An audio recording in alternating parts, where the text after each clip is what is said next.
You know what really makes us mad? Is wasting money on CDs with only one or two good songs. Yeah. Tell them about Punk. Yeah, we got this CD called Punk. It's loaded with our favorite tunes, man. Yeah. Just listen. I love you, you love me.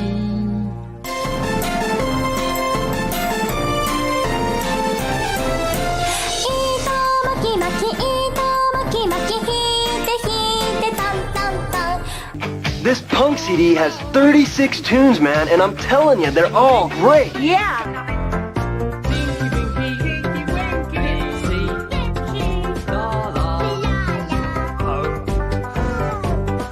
You get all 36 of these great songs on 2 CDs for only $26.95. Or 2 cassette tapes for just $21.95. Here's how to order. To order Punk, call the number on your screen or send $26.95 for 2 CDs or $21.95 for 2 cassettes plus $4.95 shipping and handling to the address on your screen. Rush delivery is available. Remember, this special offer is not sold in stores. It is Saturday night again, and this is the Saturday Night House Party. And tonight we have G-Webs. How's it going, Gun Websites? Fair Midland. Thanks for the link. Thanks for hosting. Oh, no problem. Thanks for jumping in. Let me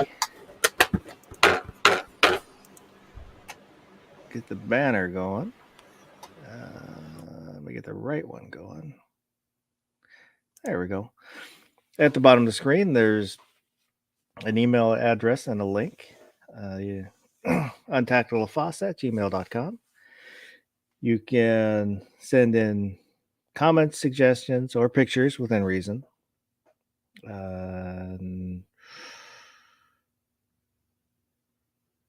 Forgetting something else. I know I am, but yeah. So let's see who was out there. DJ was out there a little while ago.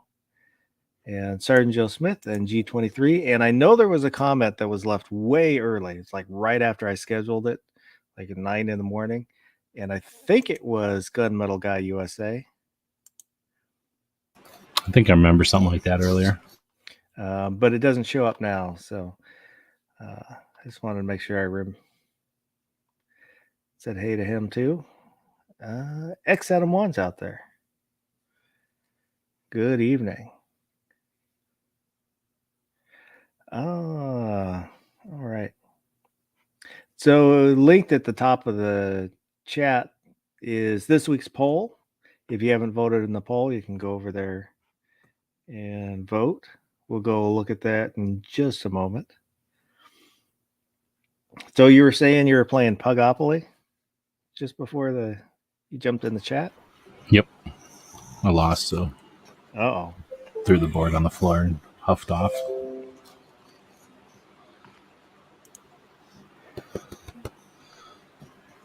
All right. So let me call up the... I had a Boston Opoly, which is Boston Terrier themed version of it. I gave that to Alan Anchor for their Bostons to play it. There's all kinds of Opolis you can get. I don't know how they must have gone out of, it's not copyright, trademark. It must have gone off of whatever, so they can just do whatever they want now. Because none of them are Milton Bradley, I don't think. Oh, yeah, because there's like all the colleges, owns. I think, have an Opoly. Yeah, exactly. You can pretty much make an Opoly and use all the same kind of rules. But if you watch some show I watched one time, they stole it anyway. They kind of horked it. Is that better? They sort of horked that game anyway. Yeah, I saw. What was it? Was I'm it trying to remember? I think it was Adam Ruins Everything? He did a show on it. I think I was watching a show just about different games. Oh, because I remember hearing about a bunch of different ones besides Monopoly. The Adams Ruin Everything. I disagreed with probably 90% of what they presented, but I kind of like to watch it just to see a different perspective on stuff. Yeah, I'm okay with a different perspective, but I hate that dude. I can't handle that dude. So I don't he is annoying. But I kind of got into watching it just to see, Did you like the Penn and Teller thing? Like I used to kind of like that, but Penn and Teller get on my nerves, so I did. They what was it, bullshit or something like that? I think it was bullshit. It was kind of edgy at the time. Was it on like MTV or something on cable? Yeah. And it was like, I remember I'd have to. I was working or something when it was on, so I always have to watch it after. This was before the internet, so I would watch it after, and I have to go track it down. And I was always disappointed because I didn't like watching them too. Yeah, I watched a few of them, but I didn't watch it regularly. I did watch their Fool Us, where they'd bring on magicians to try and fool That's them. probably more interesting because they are magicians and they can do that good. But telling everybody else what to do about everything is a little annoying. So if they can tell people what they want about magician stuff, they do know that, I guess. It's Penn Jillette, for people who don't know Penn and Teller. He's the big one. Yeah. He's a libertarian, hardcore libertarian, but he's kind of He's just an a-hole. He just likes to be spiteful or contrary or whatever. And he's some of the stuff he's kind of been back and forth on, it seemed.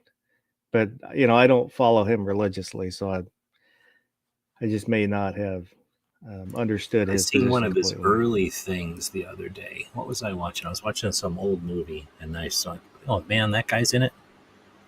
Oh man, what was it? Was it like an 80s movie before he was a magician, really? It is kind of interesting, his life story. Really? Yeah. He was always a big kid, and he talked about getting picked on, and he'd get hit because he was the big kid, and people would think he's kind of the big kind of fat kid, so he doesn't feel pain or have feelings. And he went to clown college, and I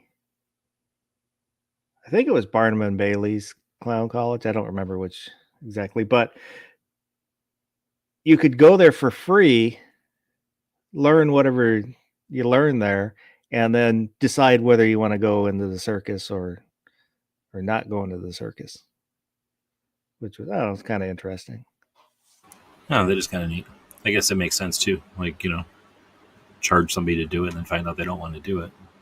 Yeah. Waste of time. X Adam 1. I want to go to Vegas and watch Penn and Teller before they retire permanently. What do you think about when Teller says stuff? Wait, no, the other one, the quiet one. There's a couple of shows where he says stuff. Yeah, that's Teller.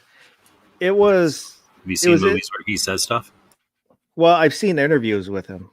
Oh, okay. No, he's in Atlas Shrugged. Have you seen that? No, I didn't. Oh, really? It's a 3-movie thing, so it's hard to watch because it's 3 separate movies. You know the book I'm talking about? Yeah, though? Yeah. So it's 3 movies to make the book because I guess it's a long book. And but the problem is they had 3 different sets of people, so there's nothing consistent about the 3. I mean, the story's consistent, but they keep changing every single actor in it. So it's a little difficult. I'm sure people don't like it because of that. But I think it's the 3rd one that he's in, and he must like it. He must have liked the concept or something because he's just a regular actor and he's not doing anything weird. He's just doing stuff, and except that who it is, because there are real actors in the movie. So anyway, you're like, oh, that's weird. Here he is just talking, not in his thing, and it's just super weird. It took, it's just weird. Not like I pay that, like you said, I don't pay that much attention to him, but I know their whole thing is that guy doesn't say nothing, and for years I've never heard that guy say anything. I think I might have heard him on the Muppets or something say something once. It was when first time I heard him talk. It was kind of neat because you never hear him talk. That was the whole shtick for him. And then they've been around for so long. Now it's just kind of whether he talks or not. So let me call up the poll, this week's poll. There we go. So it was, when you dream, what kind of dreams do you normally have? I dream of I'm falling. I have nightmares. I dream of adventure. I have sexy party dreams. I don't have dreams. Life is a waking nightmare. And that one took it 39%. And second was I Dream of Adventure. And then tied 70%. I Dream I'm Falling and I Have Nightmares. And 6%, I Have Sexy Party Dreams. Let's take a look at the comments real quick. Chris Lang said, I'm always doing wheelies in vehicles that shouldn't, or flying. I love when I can fly. Sergeant Joe Smith said, I have a lot of shooting nightmares. Vanessa Kitty, lucid, vivid dreams that last many iterations. A nonstop sci-fi fest in one respect. DJ Play Nice said, I'm not aware of any, and that sort of sucks. That's kind of because he doesn't sleep. Tim Allen, I generally wake myself up from dreams thinking, what the fuck? Because they're so outlandish. So they are never fully formed to know what kind of dreams they are. Krabby Turtle said, oh, Dreamweaver. And Patriot in the Dark is a replicant. He said, I dream of electric sheep. A dream is the only time I can see. Normally it's places I've traveled, which can be a nightmare or not.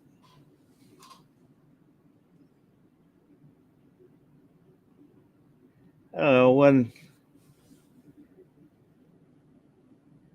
I don't have nightmares, the more tired I am, the kind of more intense the dream will be. But pretty much falls into either sex or violence. Never the two together. But what do you dream about, G-Webs? A long time ago, I figured out how to do what you want when you're dreaming. So usually I don't pay attention because for a long time I did whatever I felt like when I was dreaming. And then that gets boring really bad. Like it gets annoying. So I don't do too much of that. Every once in a while, if I'm having an interesting dream, I'll play around. But I've had nightmares before, I suppose, but not very often. So most of the time, it's just sort of I don't know, like watching a movie or something, playing around. Usually they're something related, I guess, technically to like, or, whatever I'm doing. So if I'm working on some project, I'm boring. I'll dream about solutions or playing around with it or things you couldn't do. And then, I don't know. I think, like I say, once you can do what you want when you're playing around in there, then it just gets annoying. Like you don't want to do that. So I'm not saying I don't dream, but I don't think about them. I just move on. It's also, like you say, it depends on if you're exhausted. I don't get exhausted very much. I'll take a nap when I'm kind of tired, and then I don't get exhausted at night, and then I'll kind of go to sleep and fall asleep instead of being exhausted and then, going in and just falling dead asleep. Like I'll go in when I'm kind of tired and try to fall asleep. I've had a few lucid dreams. It's the ones where you can kind of control what's going on, but it's been a long time since that's happened. Yeah, I mean, like I say, it's neat when you first figure it out, at least for me, because it was fun, and then you can do a bunch of stuff, and then it's like, whatever, it's fake, so it's no fun. Wood said, I have dreams I'm not in. I've had ones that started out where I'm not in it, but then usually whoever the main character in the dream, I take over that spot. It just kind of turns into it being me. Yeah, I guess that's true. I guess I've had dreams where it's not about me or anything. Just dreaming about something. Carving. What's that thing called? Mount Rushmore or something. Like it's like, oh, that's interesting, but I never thought about. I'm not the guy carving it. Maybe I'm just watching a movie. I don't know.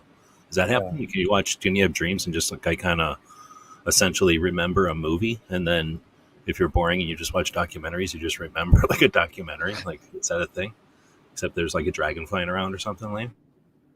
I don't know. I watched a video a couple days ago about dreams. It was kind of interesting. I haven't gone into any of the dream studies, so I'm just watching this guy's what he's saying. But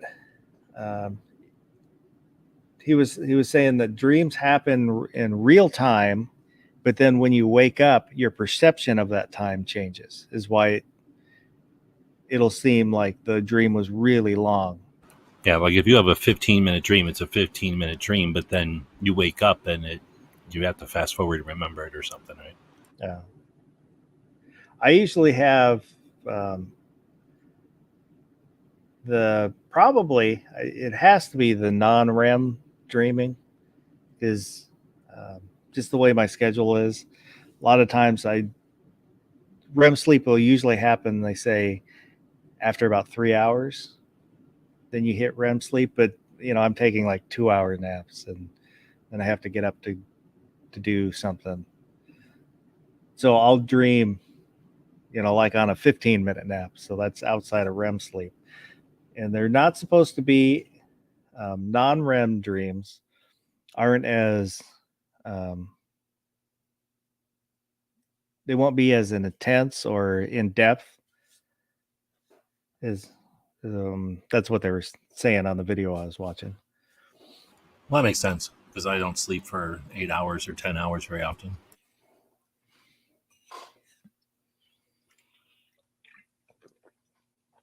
My very first job was a courtesy clerk at a grocery store, and I had one of the checkers. This was, I think, probably like the first week, and she asked me, "Did you have the dream yet?" I'm like, "The dream? What do you mean the dream?" She goes, "You'll understand." And it was within a day or two. I had a dream about bagging groceries and it, being really busy, and that seems to be a common thing when you're a courtesy clerk or working the grocery store, is that when there's rushes, it can be kind of fast paced. So you'll dream about it. And I just thought it was interesting that, she asked me, and then within a couple days I had the dream. She hexed you. Could be. That was another thing that on the video that he was talking about, is scientists still don't really understand the purpose for dreaming. There's a few different ideas of why. Some studies, they think it's you're working through problems. So, you go through it while you're dreaming. And then other ones are you're coming up with scenarios to go through them before you actually go through them, so that when you go through a problem, you're able to deal with it better. I don't have an opinion. I don't know.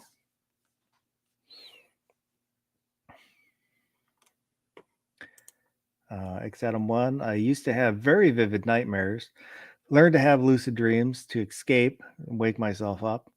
Had one where I realized it was a dream and the other characters suddenly stood still like dead zombies.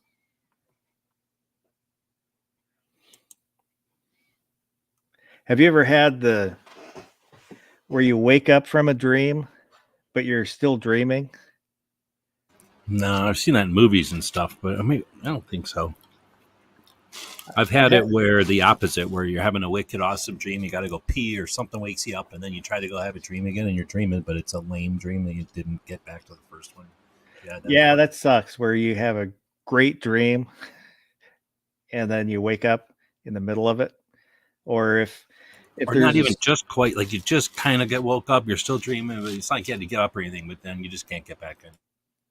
Or it's a story and you haven't quite finished that story, and you wake up. Yeah, I think that's ourselves fucking with ourselves, because we're ourselves, so that's just us like messing with ourselves, I think. Gunmetal Guy USA is out there. Yeah, Roy Munson. Good evening. Exatom 1, I hate the dreams where I'm starving or thirsty, entire dream is chasing food or drink. Then, as I'm about to drink and bite the food, I wake up. I could almost taste it. I've never had a dream like that.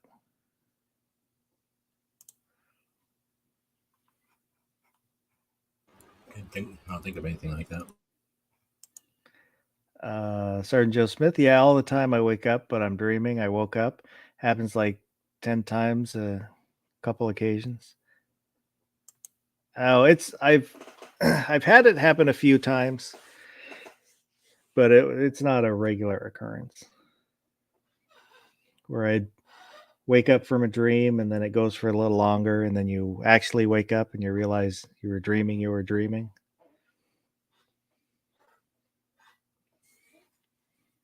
Gunmetal Guy wants to know if those peanuts are roasted. They are from Five Guys. So I don't know what that means. I guess they're roasted, right? I would They're think not so. boiled. I think they're dry roasted, right? I've never actually had the peanuts from Five Guys. I have a special tool for opening them because peanut shells are so difficult. This tool is specifically designed for 9mm shooters so that they can open peanut shells, because their wrists will eventually get to where they can't open a peanut shell anymore.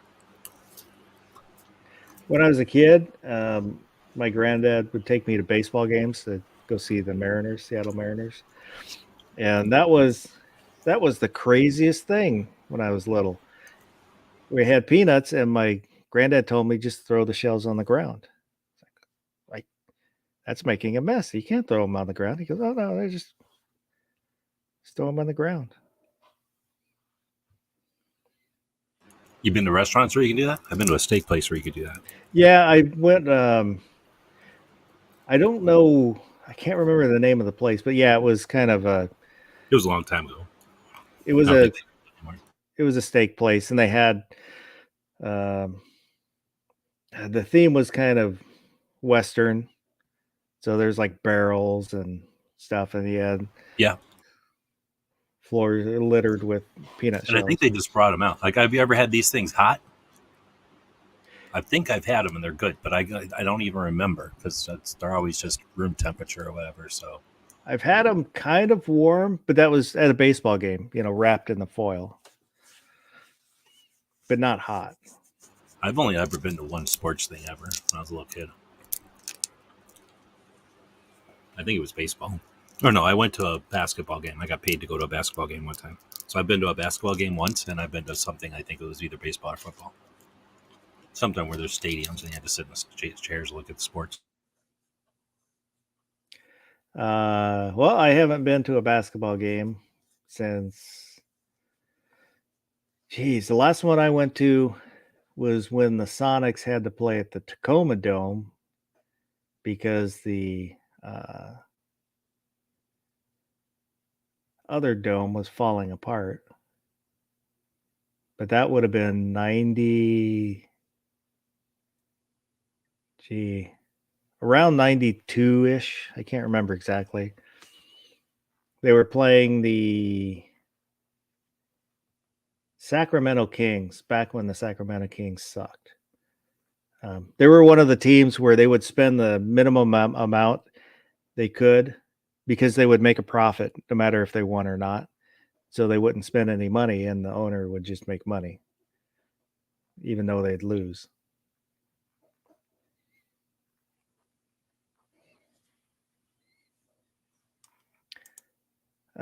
Adam Texas Roadhouse would let you throw peanuts before COVID. You can still ask for peanuts, but they're in a bag and not in a bucket. You can still throw them on the ground. My daughter loved it.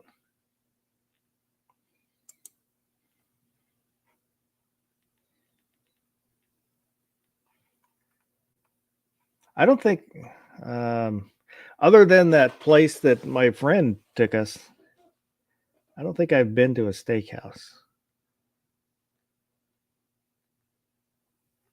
Was thinking about going to their just Outback Steakhouse, which I know is kind of a lower tier steakhouse. So I was talking to my son. We were sitting at Red Robin's, and the waitress asked him how he wanted his burger cooked, whether he wanted some red on the inside, and he wasn't sure how to answer. So I was like, "Do you want it medium or well done?" And he's like, "I don't know." I told him, well, medium, it's red, will be kind of red on the inside. Well done, it's brown all the way through. And he's like, I don't know. And while we were waiting for our burgers, I was like, well, it's just like a steak. And he goes, I've never had a steak. Really? Well, he was kind of This is your yeah, kid? yeah.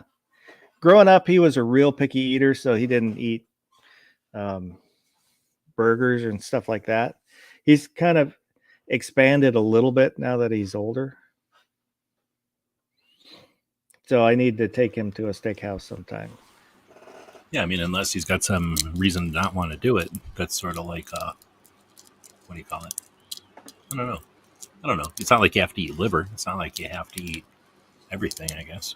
Yeah. But steak is pretty common, I suppose. Especially in this country. And then the waitress asked me, how do you want yours? She goes, how do you want yours? Do you want yours medium? I said, yeah, medium. I went to the God, what the hell is that? What's the Planet Hollywood? I went to Planet Hollywood in Tokyo. And while we were waiting, I practiced what to say in Japanese so I could order in Japanese, kind of went over and over and over and over. And waitress came and asked what we wanted, and I ordered. And then, kind of went through it, said it, and then she looked at me in English and goes, how do you want that cooked? It's like, God damn it. I thought I was doing so well. It was a really expensive burger. But that was because the whole thing there is to speak English because you're in an English restaurant or whatever, right? That'd be like going to a Chinese restaurant in the United States. Well, it was, it was Japanese servers, and they all spoke Japanese, and but they probably get taught English because that's probably the experience, right? Like her English, in the United States. Her English was perfect. So, but I felt a little disappointed that I wasn't able to order competently. Yeah, I mean, somebody paying attention would see that you are not interested in the American experience because you're an American. So, you're trying to learn Japanese. You think they would just speak to you in Japanese and let you do your thing? Yeah, and unless they get in trouble, maybe they get in trouble for speaking Japanese now. I doubt it. This was back, would have been 2099, probably 99. I think it was before 9/11, just before 9/11. And looking at the menu, and I thought, well, I'll have I'll add bacon and I'll add cheese. It's like 30 cents for each. And then got the bill and realized it wasn't 30 cents a piece. It was $3 a piece to add cheese and bacon. How often you go to burrito places? Not at all.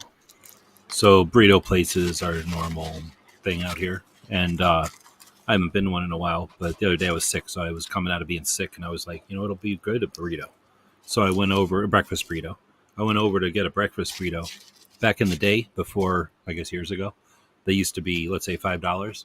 Well, now they're $6. But if it used to have like bacon, eggs, potatoes, and cheese, now it's a bacon and egg burrito. And then it's like that. Oh, you want beans? $1. Oh, you want cheese? $1. You want anything that used to be on it normally? $1 extra. So it used to be $5. Now it's $6, but they took 2 ingredients out. You add the ingredients and it's more like $7. So that's sort of annoying. I don't know how long or when that shifted, but it's been probably a year or more since I bought a burrito. So bad burrito news. But it was good eating the burrito. Gunmetal Guy, the fish restaurant here locally in Dallas that lets you throw peanut shells on the floor every time you came in. It was a crunch fest. I've never had peanuts at a fish restaurant. I imagine fried fish, maybe. Oh, it could be. And X Adam 1, I actually went to Texas Roadhouse today. I went to the Big Texan in Amarillo last week, had a 27-ounce steak. I plan to go back and try the 72-ounce steak. The place was packed on a Monday. That's a lot of steak.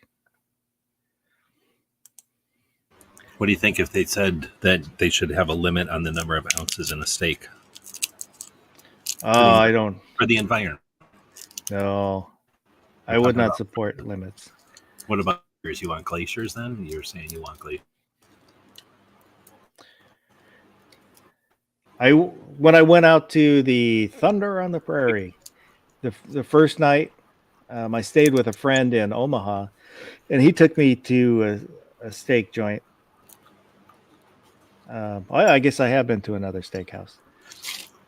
I can't remember the name of it, but DJ knew who they were, so I think they've been around for a long time. And I wasn't really hungry, so I ordered the smallest steak they had, which was I think it was a sirloin. And I did not understand steaks very well, so you never order the sirloin. It was chewy. I could barely chew it. Chew? It is, yeah, it is so sinewy and chewy. It was tough. And my buddy was buying, so I felt bad because it was so expensive. So I finished it, but it was it gave my jaw a workout.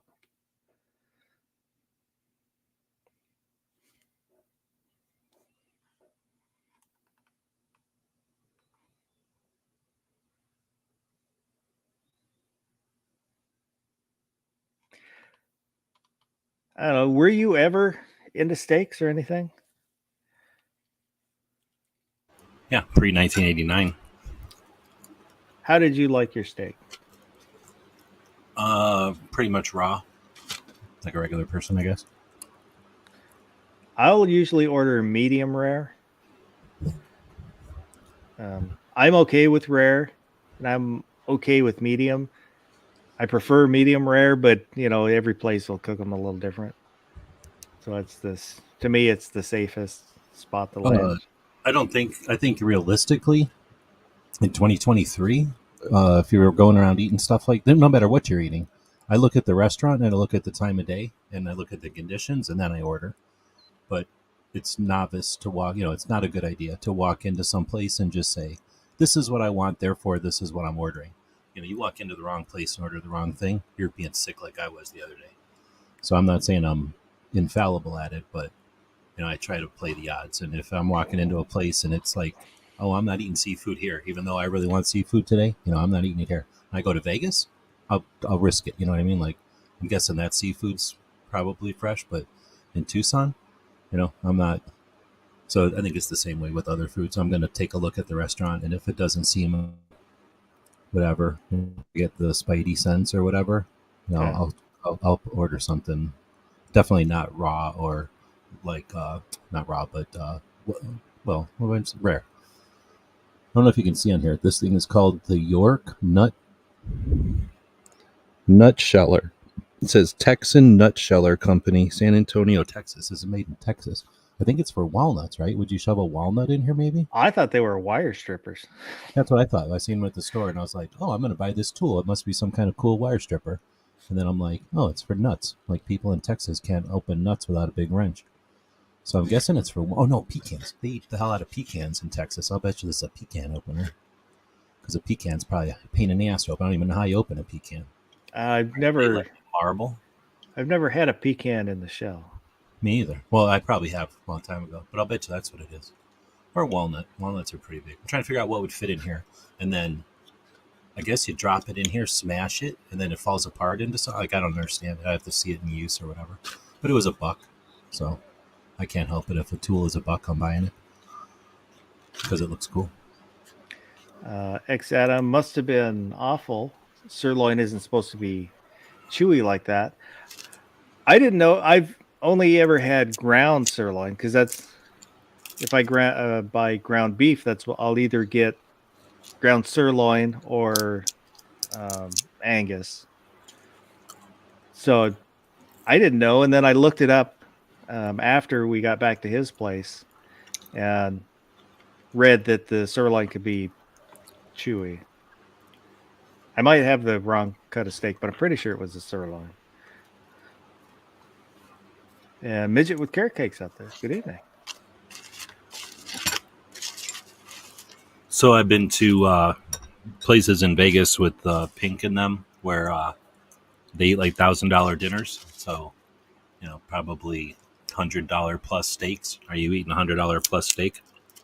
I think they must have, because they were the kind where they let them age and they get all gross and then they cook them after like 6 months or whatever. Yeah. I might do that once, but I'm not going to do that regularly. Pay that much for a dinner.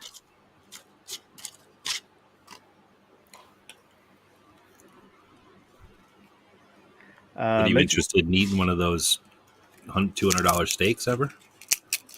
Yeah. The Wagyu?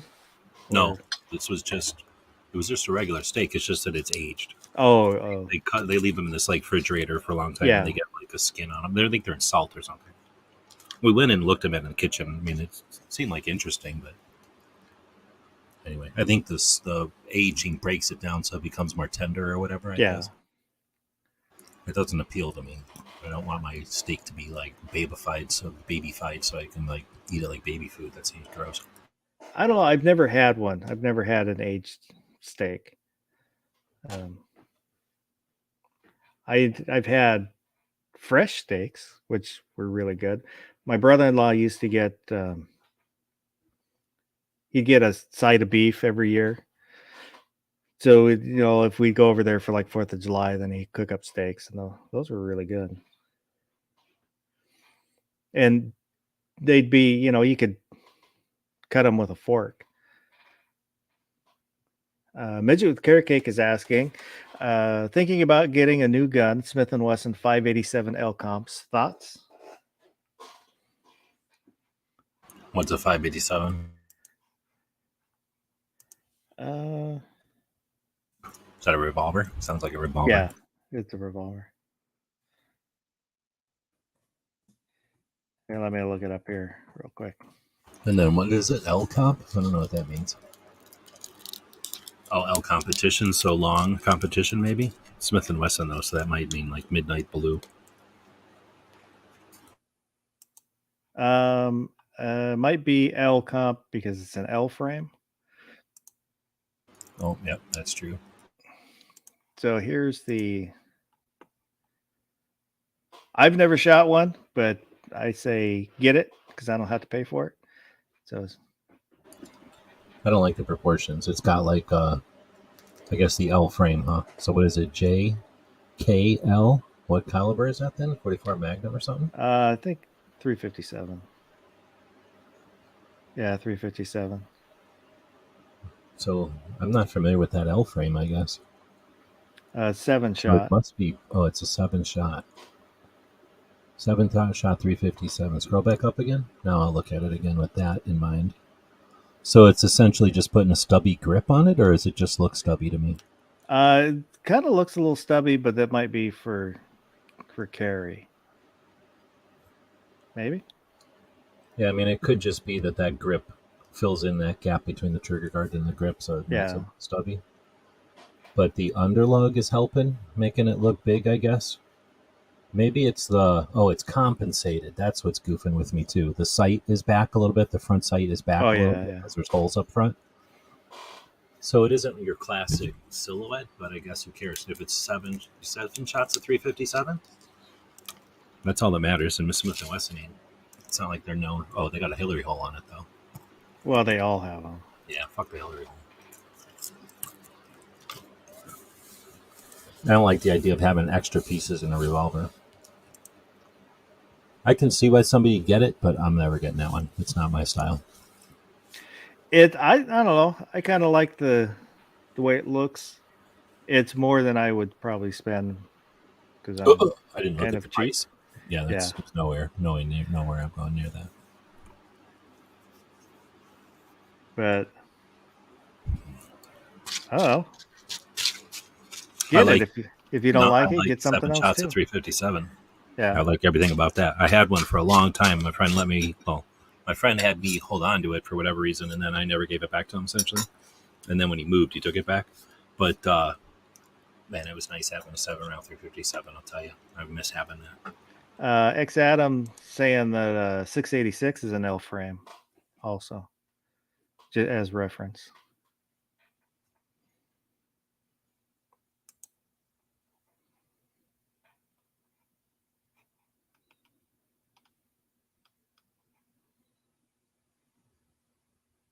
Roy Munson is asking, is Smith & Wesson the only company that makes revolvers with a Hillary hole? Yeah, by definition, there's other companies that make probably locks, but the Hillary hole was a kind of concession. No, Concession. concession to Hillary or to the Clintons.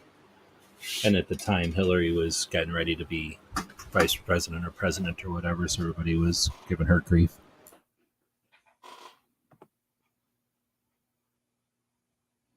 Plus, it sounded better than Clinton hole or something, I guess.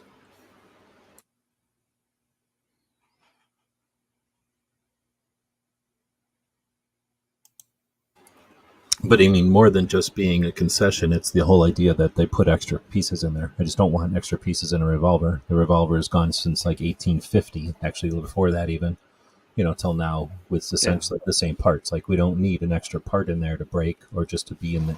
I don't want extra parts. I don't need them. And they definitely add a whole bunch of extra parts that are just, potentially turn the key on or off and get it stuck there and then break. Either be stuck on so you can't use the thing or break.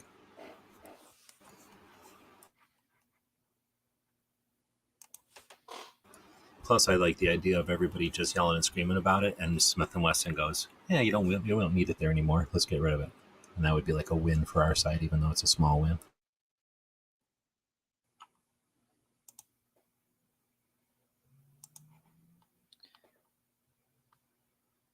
I was just trying to look up real quick what brands have locks, but most of what's coming up is talking about Smith & Wesson. I want to say Charter Arms. Don't they got something with a lock, or am I crazy? And then those 22 Heritages, they have locks. I think they always have, or safeties. Yeah. So I'm thinking safeties, not locks. There was another gun that had a lock, though. Not an expensive. There's one that has it on the hammer. Yeah, exactly. Behind the hammer, right? And I can't remember what that was. It might be a Smith & Wesson, but I don't think it is. I think it was an aftermarket hammer, and you put something in there and it turned it. Yeah, I don't remember. But it's essentially ignorance. It's people that think that a gun is bad, period, and that guns existing are evil or violent, and by muzzling the gun, you solve violence, and it's passing the buck, or it's putting the blame in the wrong place. It's creating a concept that you can do something like turn a key, and now it's not violent anymore, or it's safe now. I think you're better off just understanding that this thing needs a certain amount of attention and respect, because it's a dangerous item, and just leave it like that. Adding too many safeties to a car or too many seat belts to a car would make it hard to drive. Same kind of thing. Like, it's just redundancy for the sake of appeasing somebody who doesn't know what's up, or they do know what's up and they know that it's just going to make the gun more fragile and less. So they, we're intentionally pushing us around. So I think there's, it just bothers me in 6 different ways. When I bought my Taurus TH9 semi-auto, It came with the key, and I spent probably like half an hour trying to figure out where the lock is on it, and come to find out there isn't a lock on it. It's just the tool that comes with it is the same tool that comes with other guns that have a lock. Can't remember, because I have another Taurus that had a lock, and I knew, it's up inside the back strap, I think. So on the TH9, I was trying to, sticking it up there, couldn't find anything, and drove me kind of crazy. And then realized, oh, there isn't one. It's just the standard tool that goes out with all the Tauruses. Midget with Carrot Cake. I would love to get a Chiappa Rhino, but in California, they are sold in single action only.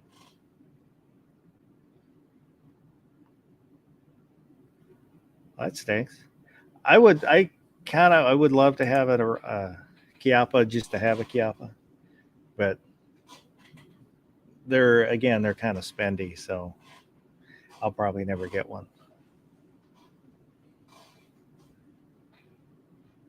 Yeah, I went to Cabela's yesterday, and the Firestar M40 that's been there in the gun library for a while, it's still there. The blued one is gone, but the stainless one, the one that I kind of want, is still there, and they dropped the price by $100. $100? That's pretty significant. How much was it? It was like $450. Now it's $350. That's like 25%, or am I crazy? Yeah. But I'm trying to have resolve, because there's other stuff I want to spend that money on, and I don't. I was gonna say I don't want to buy that gun. I do want to buy that gun, but I shouldn't buy that gun. It was kind of tough, but I'm trying to stay focused. What's going on? Guns and Barbecue. Good evening, Mouse Man. Not much. How about yourself? You're looking at it. Very nice. G-Webs, good evening. Good afternoon. Good evening. So let me throw this to you. If Midget with Carrot Cake was asking, which one was it?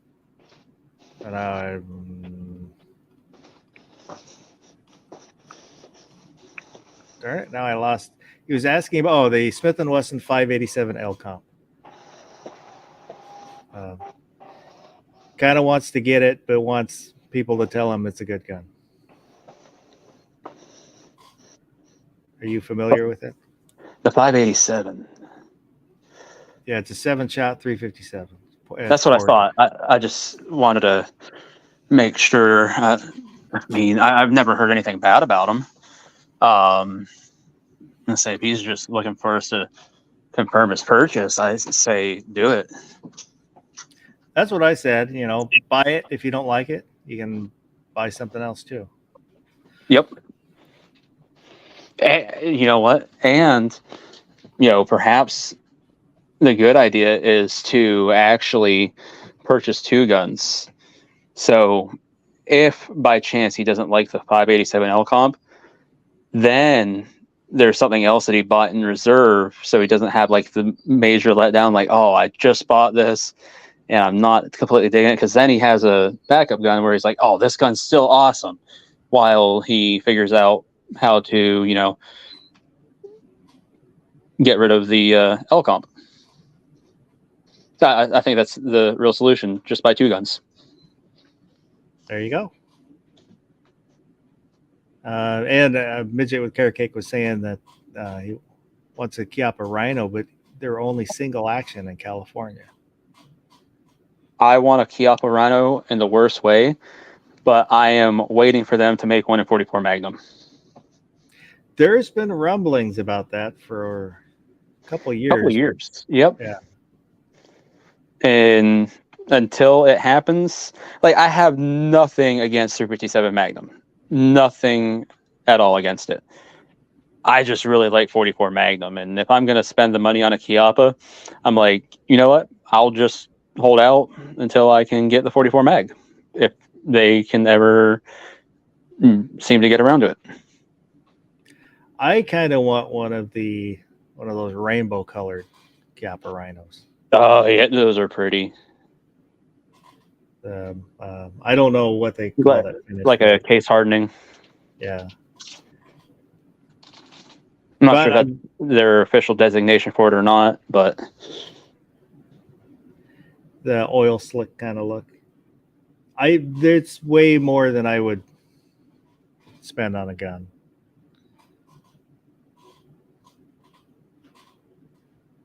That's the biggest reason I don't have one. yeah, same here. I'm like, the Chiappa. Well, I shouldn't say that it's way more than I would spend on a gun. Like, I've spent some money on a couple, but as a whole, yesterday I got my hands on Colt Anaconda. And I was like, oh crap. And I'm like, New one or an old one? new one. I would love to get my hands on an old one, but you're talking $4 or $5 grand for that. New one is like 1,400 and change, which I was like, that's not awful. And oh my gosh, the action on it's just so amazing, as you would expect.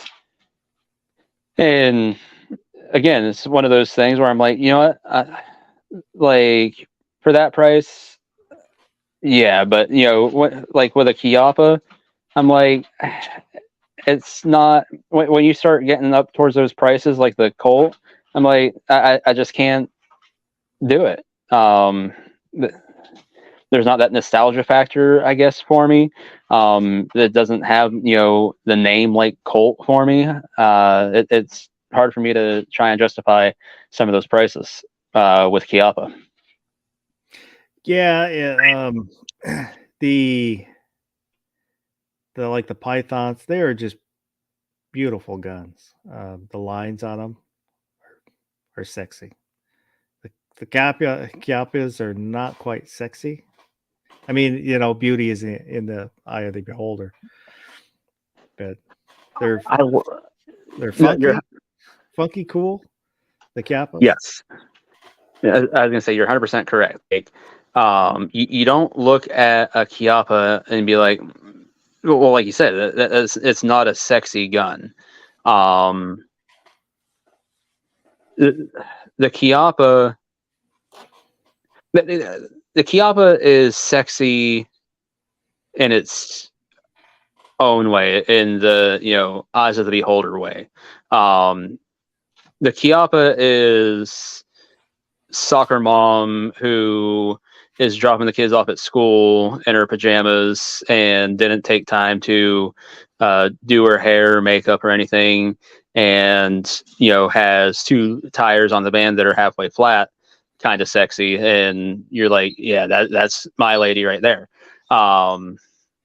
Which is still a good kind of sexy, but like I said, that's to the beholder that has it. But most people that would see it would be like, oh, that's rough.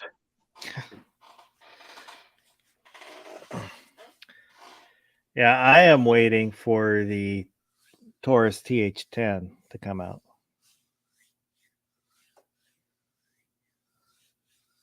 Which one is that? I feel like I've heard about it recently, and I can't remember. Taurus has a few things that are coming out soon, don't they? Yeah, the TH45 just came out, and I don't think the 10 has come out yet. The 10 millimeter. When they did the bigger frame for the 45, then that gave them a big frame for the 10. So I'm kind of waiting. I have the TH9, which I really like, and so I'm waiting for the TH10, which is a budget 10 millimeter.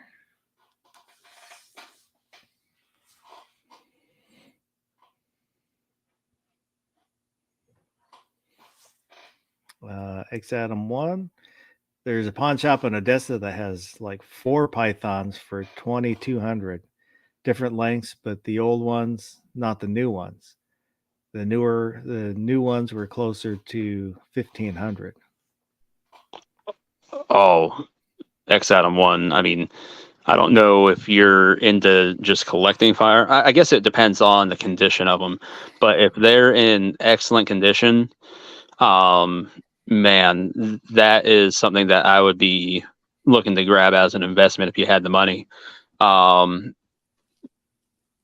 new ones did make the value fall out a little bit, but a lot of those old Colt Pythons are still selling for a solid $4,000.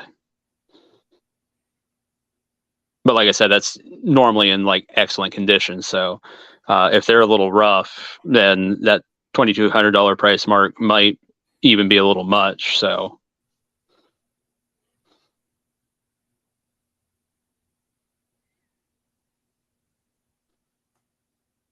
Oh man, I just thought of something. If that's a collection of the different barrel lengths, that's somebody that probably took the time to get those over the years, and for whatever reason, maybe they passed on, and the family member was like, "Hey, I don't want these," and took them in and said, "Hey, here's this lot of guns that I got as an inheritance. What can I get for them?" Or maybe they fell on hard times. Either way, that's something that would almost suck to break up.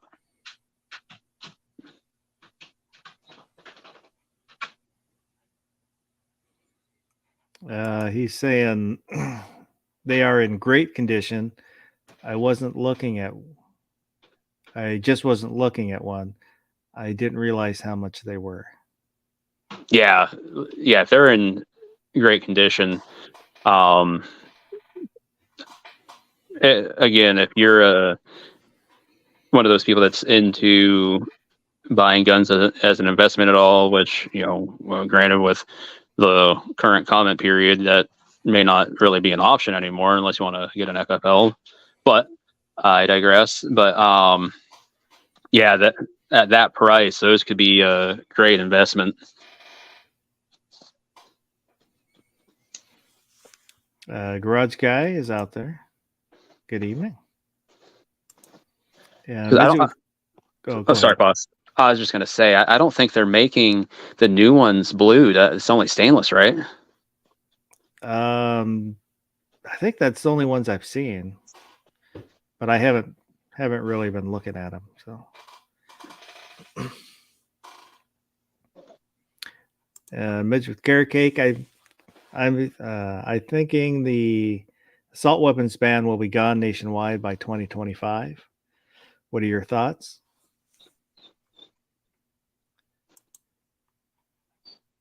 I don't know. Yeah. I'm hopeful, but their site is all based on like thin ice. Their site is all based on the only thing they can even claim is after the Civil War racist laws, and try to suggest that those are things. So everything they've got is weak, and they have to create first the perception that guns are bad, then people that like guns are somehow into violence and we don't care, and now they got to start doing all these other things at the same time. More and more people are understanding guns. They're not necessarily becoming gun owners, but there's more and more people that are gun owners, and those people reach people. So I think it's an uphill battle on their side. It's ours to lose. We can't just sit here and win. But I see them leaving. Or I see, eventually, whatever they call it, change. in perception, and then less attacks. With the people that had the hardest or were the angriest against guns, who were offended because their legacy was getting rid of guns and they were never successful, they're literally leaving the playing field. And they're going to be replaced with people who care more about the environment, for example. Or maybe they'll care more about fentanyl, since gun deaths, if you include suicides, so, right, 2/3 of gun deaths, deaths with a gun, are from suicide. That's why they have to say gun deaths all the time. They have to say gun violence, because they can't say crime, because it isn't crime. We don't have that much crime in this country compared to other countries. They can't say violence with a gun, because most of it is suicide. So even if you give them all of that and all the stuff, all the graves that they stand on, 40,000 deaths from a gun. So suicides and crime and everything else, 40,000 deaths from a gun. Fentanyl, 170,000 deaths. That's just the overdoses. And all the people that are affected, if there's 170,000 over, or excuse me, I keep saying 170, it's 107. I'm dyslexic, so I'm just flipping it in my head. 107,000. So something like a factor of 2 or 3. I don't think that's going to keep going for too long. You know, this whole gun thing is a distraction from people. And as soon as they figure out that, like, what, you've been telling us guns are a problem, and it turns out guns are really, if anything, preventing a lot of violence. And then I don't know if anybody's paying attention to the border stuff, but we essentially brought in, like, what, Montana, Wyoming, and Utah, the population of Montana, Wyoming, and Utah this year so far, in just, you know, military-aged men walking across the border, being sent by other countries and stuff. So most of them have loyalty to who brought them or let them in, or who's, you know, giving them shelter at the moment, which is international cartels. But I don't know if we're getting into. So I think there's a lot of real issues out there, and this gun thing is the biggest distraction of them all. And we're educating instead of just crying and complaining like we used to. Overall. Sorry if I ranted, but I agree. Weapons bans for very long. Plus, you know, we all know the assault weapons ban is such garbage. It's barely 300 deaths a year. Not even, that's if you include all long guns. We know that. So it's just a ridiculous, what's that called? Like a island to, or what is it, to die on? Like, it just seems like such a dumb hill for them to die on, which is what they're doing. Well, it's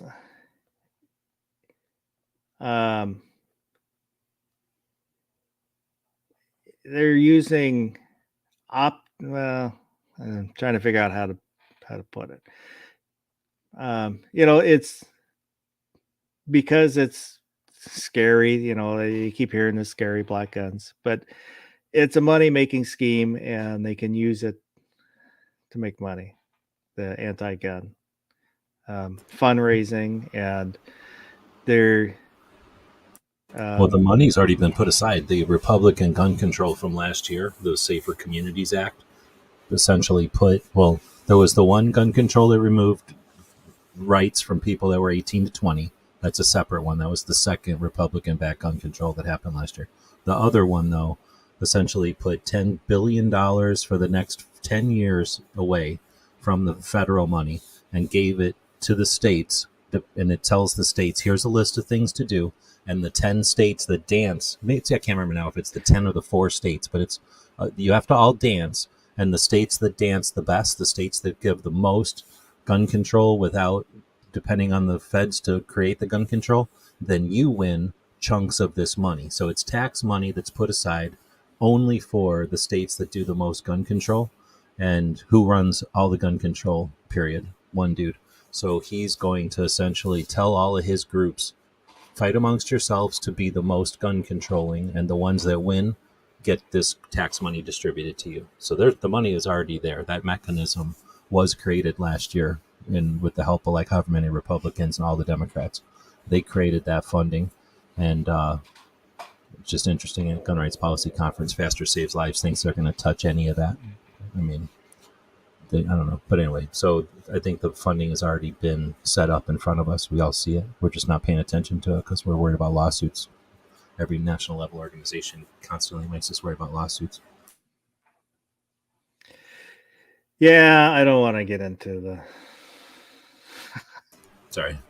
No. It's I agree with what you're saying. I just don't feel like getting into it now. Yeah, it's a mouse party, right? Yeah. I was worried about how we were going to do a bracket with just 2 people, but now we got 3 people for the bracket. So do Well- more people come in for the bracket, or how does the bracket that we're going to be doing here? It's because last week that I left the bracket off the charger and it killed the battery. It's the older style bracket, so it uses lead acid batteries. So it killed those batteries, letting them go flat. So I'm trying to source new batteries for it, but Oh, I take some thought time. the bracket was still at the powder coater. No, I got it back from there, but That's good. last week I forgot to put it on the charger, and the batteries went flat, and it just trashed those batteries. Oh, And since it's an older model, that'll happen. That'll it's- happen. It's kind of tough to find the batteries for it. Yep. X Adam is asking me what is on your wish list for your next gun.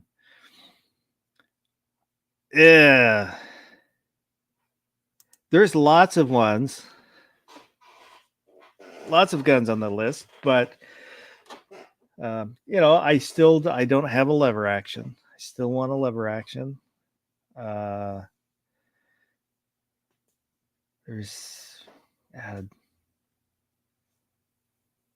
want the 500 Smith & Wesson 500 or 454 Casull.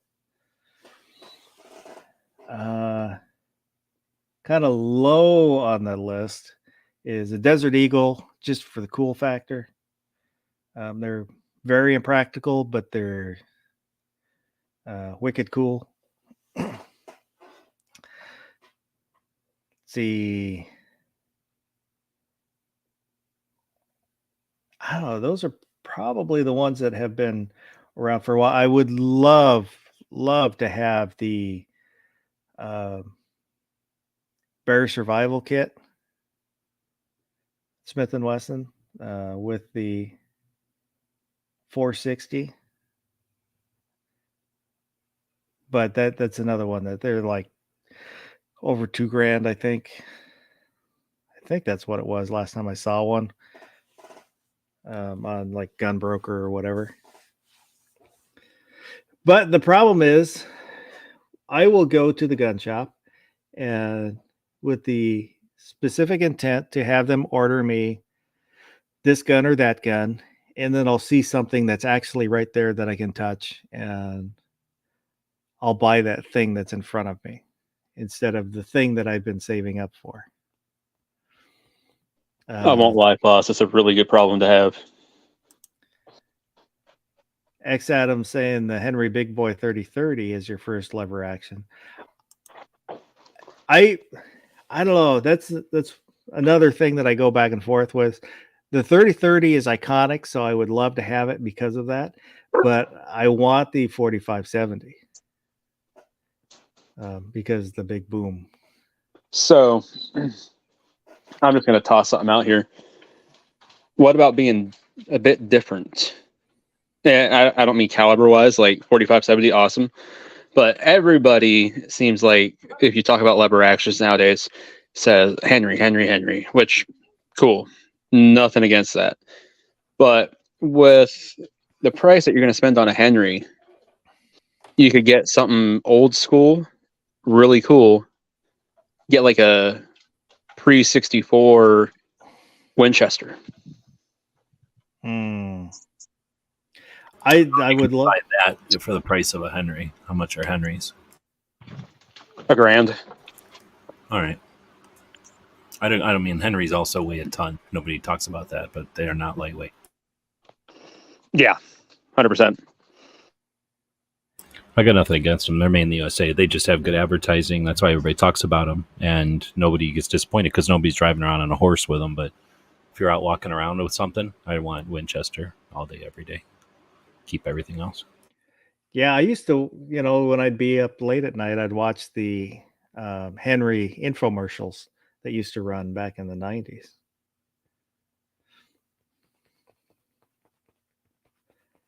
I Those still ran not that long ago, or maybe Yeah. they still run.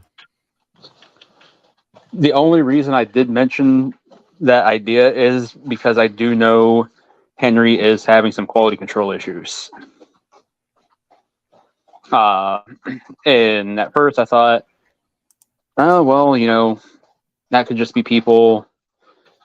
Well, they're made in Wisconsin, so if the supply of cheese gets too salty or like there's too much Oh, Swiss, yeah, for let's example, say. it'll Somebody ends up with gout or something, has a bad day at work, you never know what's going to happen. But, you know, I just thought it was people just jumping on the bandwagon, complaining on YouTube, because you know how that goes sometimes. And a buddy of mine had bought a Henry Big Boy and 44 Magnum, and sure enough, he's got some issues with it. I was like, "You're joking with me?" He's like, "Nope." I was like, "Ugh."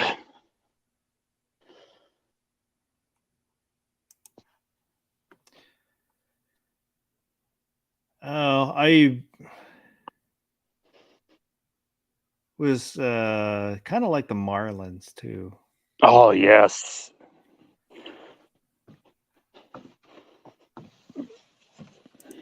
And again, I'm not trying to everybody can have my helping of Marlins. Push you towards anything used or anything, but if you're looking, because like the old Marlins are amazing, and when you can find one that was taken well care of, and they're just gorgeous. But then if you're gonna look in that direction, you can find the Glenfield, which I mean is a Marlin also. Just something about the Glenfields have always attracted me. I think it's just because it is a little bit different. Everybody thinks Marlin, and it's just kind of like GMC versus Chevy type deal.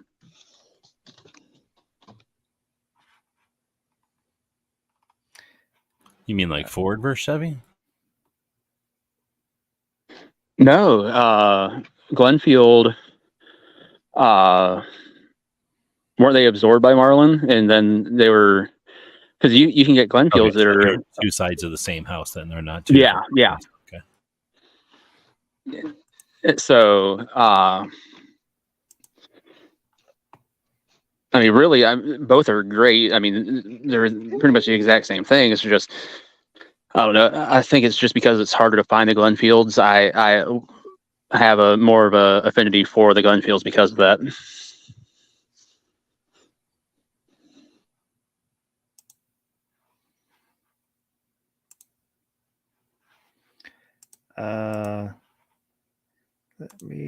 So a Marlin like this.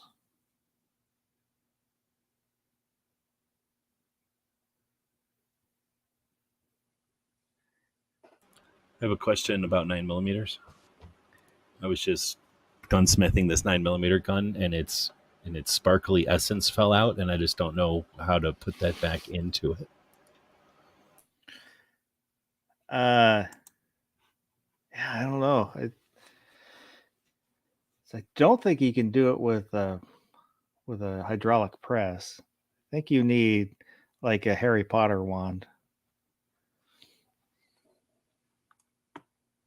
Well, if its sparkly essence falls out, though, I mean, is it now more deadly? I mean, does that put it on the same plane as like a 380 or a 40 Smith & Wesson? You're saying now it's soulless? Well, I thought it was soulless before because it was 9mm.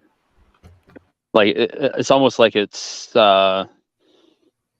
taken the demon and pooped it out, and now it's been saved. Like you just performed exorcism on a 9mm live on camera. Oh, not allowed to do that though. So just this essence that has nothing to do with anything here. Midget with Carrot Cake was asking what would be the most you would spend on a dream gun, and I don't think I can answer that. That's another problem that I'll have is if I saving up for something, because that's usually the way if I want to buy a gun is I'll just start putting away cash a little bit here and there, and then when I have enough I'll go buy what I want. But there are some times where I will be saving up for something specific, reach a certain dollar amount would be enough for something else that I trip over, and buy that instead because it's right there in front of me.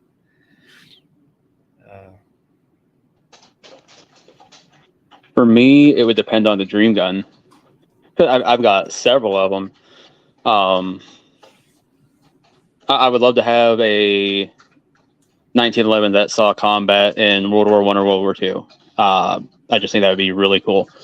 And, and have it be verifiable and things like that. For something like that, I would pay a couple grand.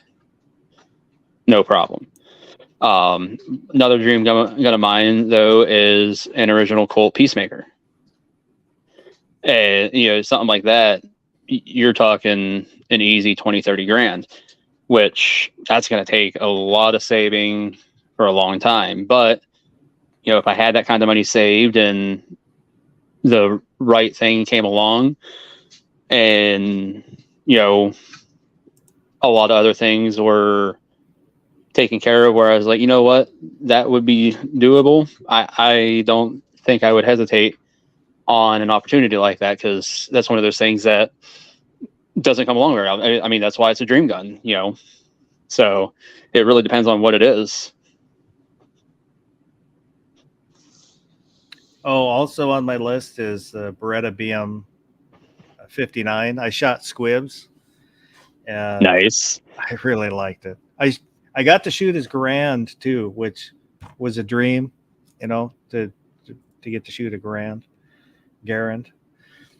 But I really the BM59, I really, really liked that one. And he was saying that those are better than the M14s.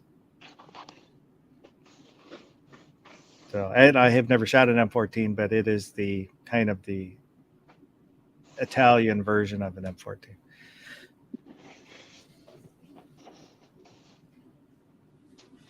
I like it. But that's probably one I will never get. Wesley Foster is still here.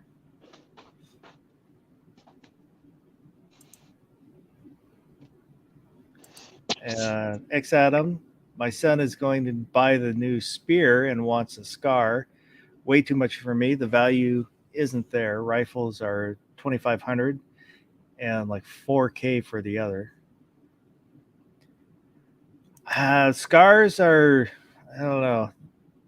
They don't appeal to me. The boot butt stock, and I've heard a lot of people say they're not reliable. And then the Spear, that doesn't really interest me either. It's just kind of the new flavor, so we'll see where that goes.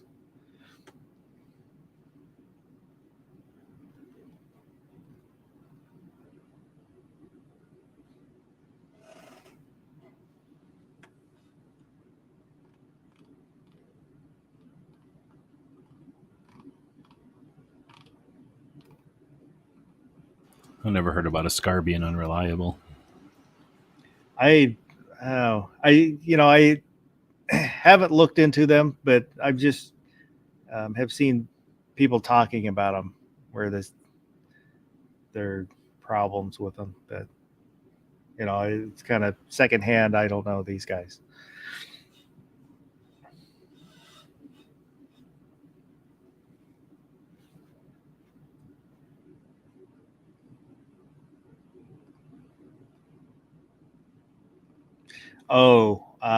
Probably another dream gun is the British L1A1.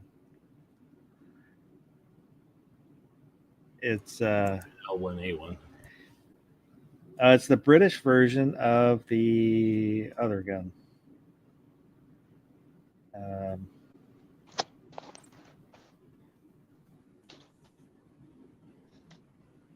Of a FAL, a FAL. Oh, okay. But I made a foul. I built one time, had it for a while, and then I got rid of it because it kept destroying everything in my safe. It's too long to fit in there, and it doesn't care about nothing, so it jabs everything. I mean, AKs do also, but foul was getting in my way, so I got rid of it. It was super heavy too. As soon as I owned it, I was like, dang it. It's just kind of the period where they were used, growing up. That's the military era that I kind of got into. They're strong. Yeah, they're strong. They're cool. Like I said, they're just not for me, but it's worth having. And it's I like know it's 14. I wouldn't want one of those either, but I can understand why you'd want one. Yeah. But it's just the look and the time frame it represents. That's why.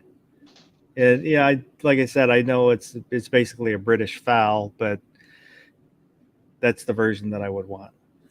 Ozzy Osbourne's out there. I like the wood fouls. Mark.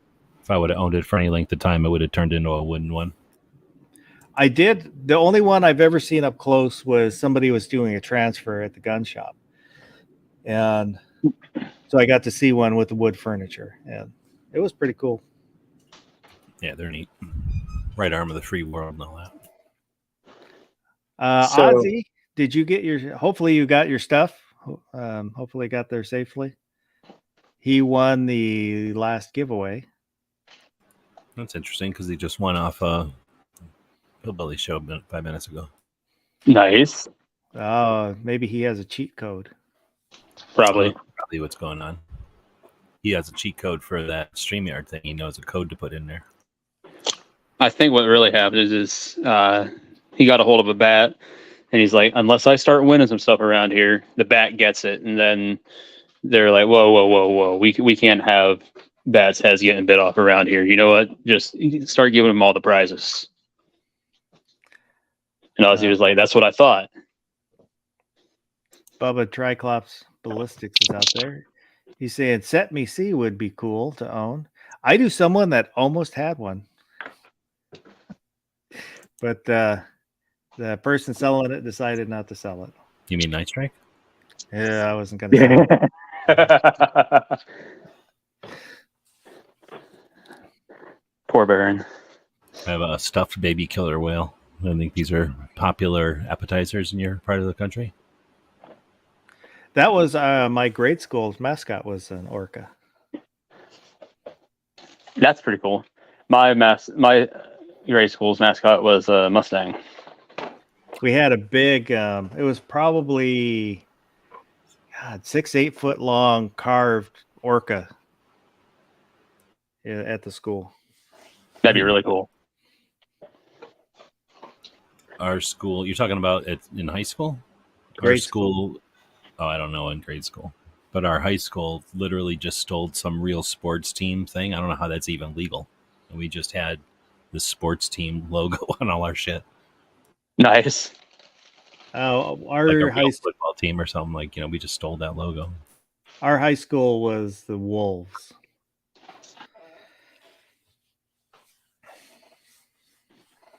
So this wasn't necessarily any gun that was ever on my radar. And I still wouldn't necessarily call it a dream gun. However, yesterday when I was at Tamarack Armory, Mike was like, "Oh, John, you got to check this out." And I was like, "Okay." And he puts this extremely long and heavy gun in my hands. He's like, "Careful, don't drop it." He's like, "The guy's already paid for it. He's just got to come in and get it." And the gun itself was like $2,600. And he's like, "You ever see Quigley Down Under?" Ooh. I was like, "Oh, a while ago." And I was like, "Is this what I think it is?" He's like, "An 1874 Sharps?" I was like, "Uh-huh." He's like, "Yep." That was just to have that in my hands. I was like, "That's freaking awesome." I thought they were in $2,000. I don't know the full story behind this. I don't know if the guy had got it in a private sale and they wanted to do a transfer. I don't think they actually had it for sale at the shop. The guy might have actually even gotten it offline or something and had it sent there. But either way, because Mike had actually told me there's a company that is doing remanufactures of those, and he ordered one for a guy almost 4 years ago now, and he's hoping it will be here by Christmas this year. Yeah, the place. And he said that was Montana or $5,000. Yeah, that's what I thought. Like that place in Montana. Probably. I'm not 100% sure where he ordered it from, but that would have to be my guess. But yeah, no, this was the original 1874 Sharps. Yeah, I guess the guy got it for like $2,500. I was like, oh, that is. And like I said, it's nothing that's ever been really on my radar. But once you get to hold something like that in your hands, it's kind of, again, Yeah, really huge, really heavy, but it's such a cool gun. it's neat and everything. I'd shoot it, I guess. We had one at the shop for a while that was in 45 110, so it was neat, but it was all super fragile. It was super heavy, but the trigger and all that was like super fragile because it's a marksmanship gun, you know. So it was like, Yeah. you know, it was interesting, but I wouldn't want to own one. Like I say, I'd definitely shoot it and appreciate it, but I'd be satisfied with that. I don't want to have that thing around. Plus, it was, like I say, it was not cheap. This was a modern version of one. I've seen old ones, but not cool giant ones. I've seen normal old ones. What are they, 4570 or something? I don't remember off the top of my head, but I feel like 45 100 might be.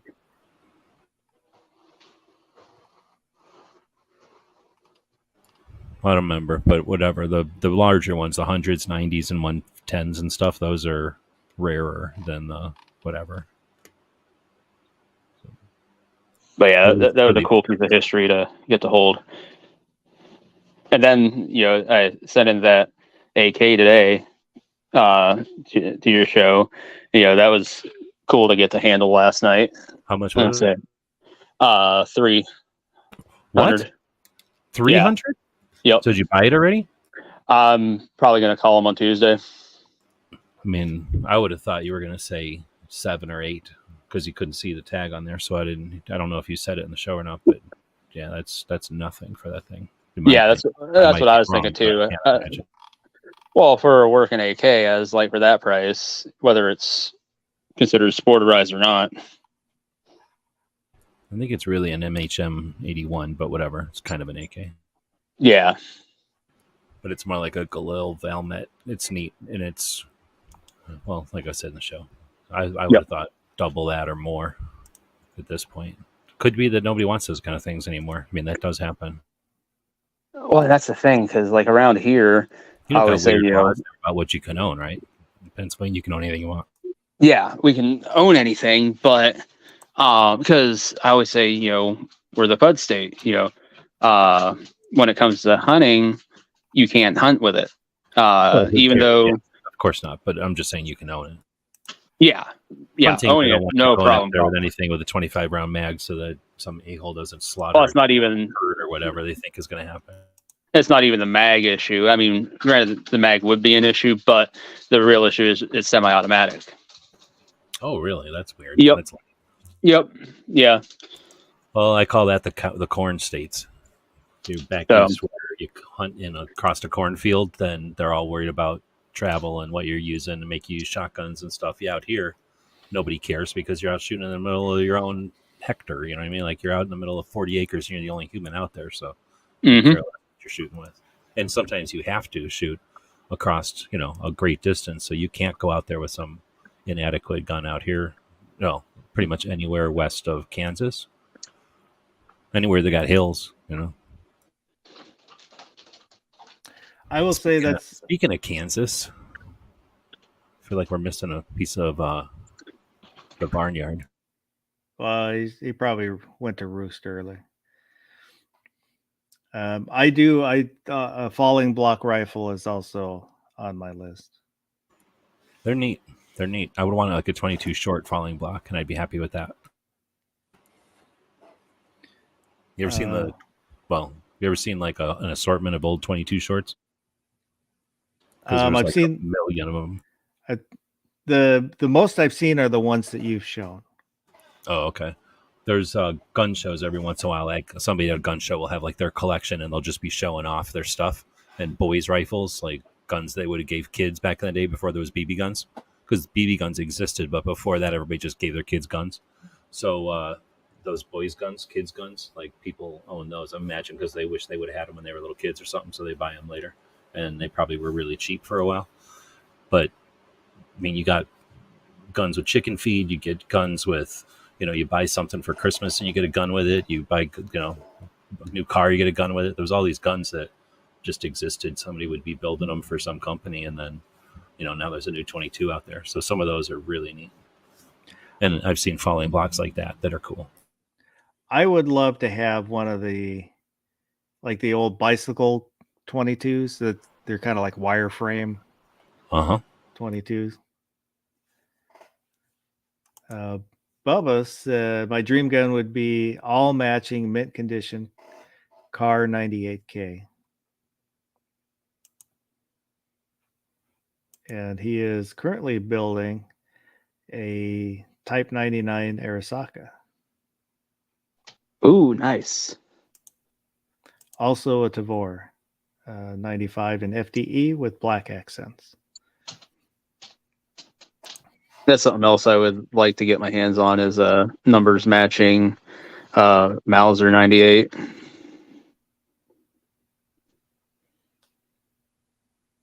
Just two pieces of pipe. Minding their business. 2 pieces of pipe and some stuff, and then 2 more pieces of pipe bent around in a shape. That's no big deal. Nothing. See here. And then you do this to get in there.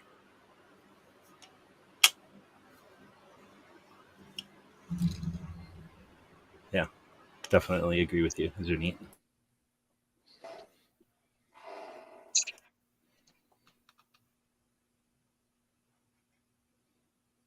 Yeah, there's a lot of stuff I'd love to have, but probably will never have.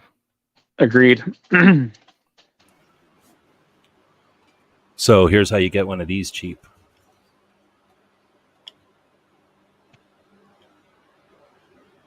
Oh, Right.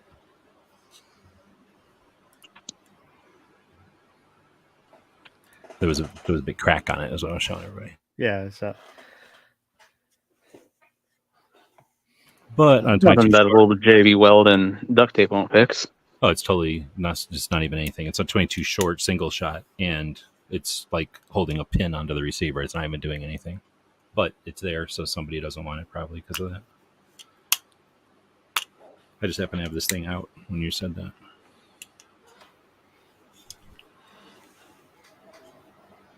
I don't know. I feel like with a 22 short, that could still lead to a catastrophic failure. Like if it was 9mm, no problem. But 22 short, that could be devastating. Bubba's saying the Arisaka's from 1932 and still has the Imperial emblem on it. Oh, no freaking way. That's awesome. I got an Arisaka bayonet one time, so then I bought a gun to go under. Got it at auction for like $30 or something, and then I ended up selling it to somebody for real money. I forgot who bought it. Somebody in Tulsa, though.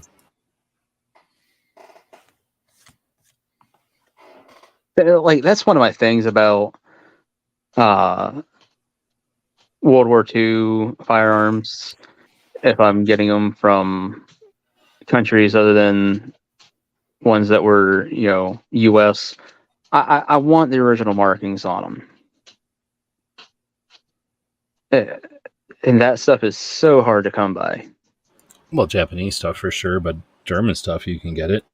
It's just that for whatever phases it gets popular or expensive or whatever, then it gets all bought up and then it's rare, I guess. Yep. But Yeah. dude, coming home from World War II, it wasn't uncommon to take whatever handgun from whatever Nazi you killed, just put it in a bag and take it home. 100%. Yeah, 'cause, I mean that's another dream gun of mine. Would be They never ground anything off. There was no tradition of grinding it. It was just the Japanese that were doing that specifically, and that was only at that time because I've definitely seen more ground off, but I don't consider a full chrysanthemum rare anymore. I mean, I've seen so many chrysanthemums now. Like, I'm guessing 1 out of 6 times I look at one, there's a chrysanthemum on it. And it's weird because there'll be a chrysanthemum and no accessories, no other stuff that makes it worth money, but still, so I just think that enough of them got picked up and put in a duffel bag and brought home that, they didn't bring, there's just a lot of chrysanthemums out there. For a while there weren't, because everybody had them at home. But I think that as people started to pass and, the less appealing guns got sold from people's collections, that's when we started to see more variety of those Arisakas. Because I remember, I don't know, early 2000s, you never saw a chrysanthemum.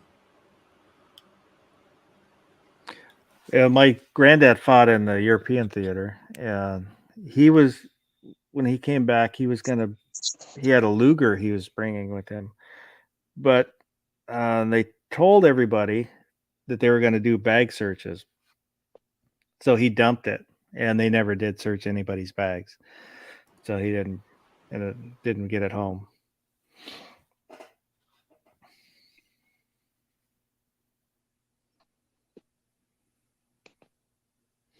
Bubba said this one had been attempted to be ground off, but for whatever reason, it didn't. The guy was trying to do it, and then he got a really bad headache and couldn't finish the job.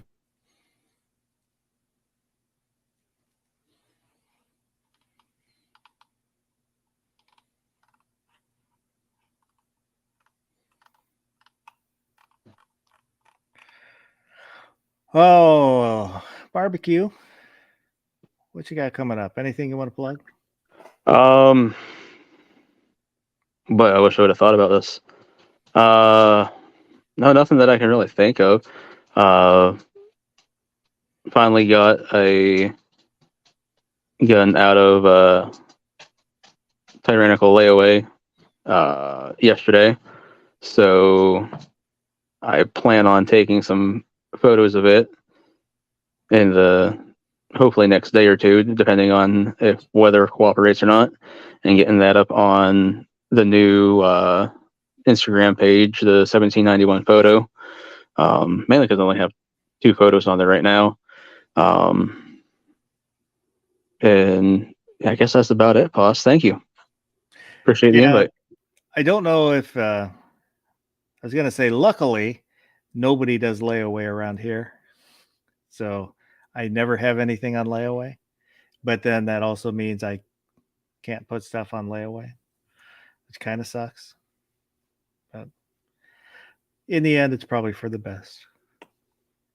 Oh, hang on here. Let me do this.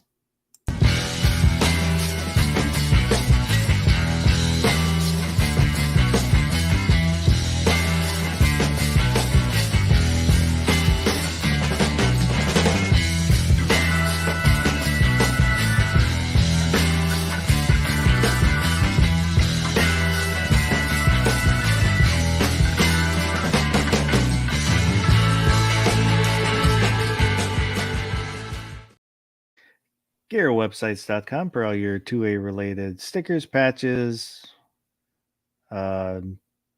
books, posters, t-shirts, web design, web consulting, 3D printing, technology consulting, you name it, he'll consult it. GearWebsites.com. Anything you want to plug, G-Webs? That looks pretty cool. I should put a tire on the back door so that I can match that ad or that plug. But I appreciate it. Thanks for putting that on during the show each week. Oh, no problem. And we've got the probably more and more coming up now. We've had some big projects been working on, and then they're going to take less and less time towards the end of the year here. So stay tuned for more of the same or back to the same pace as previous years. We're getting back there, rolling back towards that. So I appreciate everybody that was out there in the live chat, chatting her up, and those who might have been watching and didn't say anything. I appreciate you too. don't be afraid to pipe up. Let me know you're out there. And if you watch this in replay, leave a comment. Anything we talk about, agree with, disagree with, what's your dream gun? Leave a comment there. I always read them and they're always appreciated. And not sure about next week if there'll be an overnight or not. We'll see. But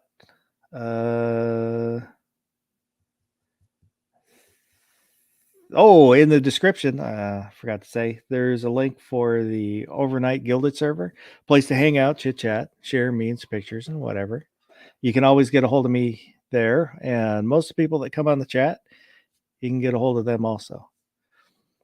And other than that,